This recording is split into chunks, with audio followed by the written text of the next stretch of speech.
ఇక గార్డెన్ ఎదురుగా ఉన్న అంగడి ఉంది కదా, తనైతే నాకు వాళ్ళ అమ్మ పల్లె నుంచి రేగిపళ్ళు తీసుకొచ్చింది అనేసి చెట్టువి కోసుకొని వచ్చింది. వాళ్ళ పొలంలో చెట్టు ఉందంట పెద్దది, అవి కోసుకొని వచ్చారు. సో నాకైతే చాలా ఇష్టం రేగిపండ్లు. నార్మల్ బయట దొరికే పెద్ద పెద్ద సైజు రేగిపళ్ళ కంటే ఈ నాటు వెరైటీ నాకు చాలా ఇష్టం అనమాట. నేనైతే పొలం ఇంత పెద్దది పెట్టారు, ఒక రేగి చెట్టు వేయలేదు అంటే మా ఇంట్లో అందరు నవ్వుతున్నారు. రేగి చెట్లు ఎవరు వేసుకుంటారు తోటల్లో అనేసి. నాకైతే చాలా ఇష్టం. ఇంట్లో అయితే నేను ఖచ్చితంగా వేస్తాను. ఈసారి కన్స్ట్రక్షన్ అంతా కంప్లీట్ అయితే ఒక సైడ్కి వేసి పెట్టేస్తాను.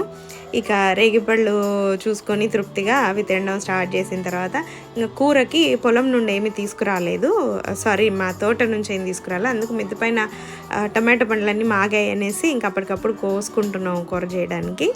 మా ఆయన హెల్ప్ చేస్తున్నాడు. సో అలా గడిచింది 1 డే మొత్తం. ఇంకా ఇది అండి వాళ్ళ వీడియో.